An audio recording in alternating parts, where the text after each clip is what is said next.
Eden কলেজের সাবেক শিক্ষার্থীকে আটকে রেখে ধর্ষণের অভিযোগে করা মামলায় গায়ক মাইনুল আহসান নোবেলের জামিন আবেদন মঞ্জুর করেছেন ঢাকার আদালত।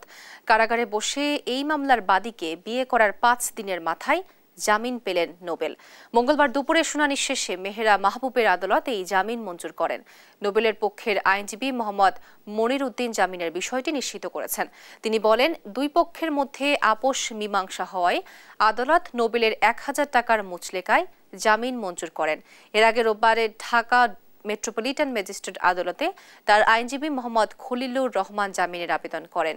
গেল ১৮ জুন ঢাকার মহানগর হাকিম নাজমিন আক্তারের আদালত গায়ক নোবেল ও ওই তরুণীর পারস্পরিক সম্মতির ভিত্তিতে বিয়ে সম্পন্ন করে তা আদালতকে জানানোর নির্দেশ দেন। পরদিন কেরানীগঞ্জ কেন্দ্রীয় কারাগারে কারা কর্তৃপক্ষের তত্ত্বাবধানে কারা ফটকে নোবেলের সঙ্গে ধর্ষণ মামলার বাদী সেই নারীর বিয়ের আনুষ্ঠানিকতা সম্পন্ন হয়। আজকে আমরা উভয় পক্ষের আপোষ নিষ্পত্তি মূলে আমার লার্নেড ব্রাদার আমার সাথে ছিলেন, উনি ওয়াইফের পক্ষে ছিলেন, আর আমি নোবেলের পক্ষে ছিলাম। শুনানি শেষে আদালত ১,০০০ টাকা বন্ডে আমাদের স্বনামধন্য কণ্ঠশিল্পী নোবেলের জামিন মঞ্জুর করেন।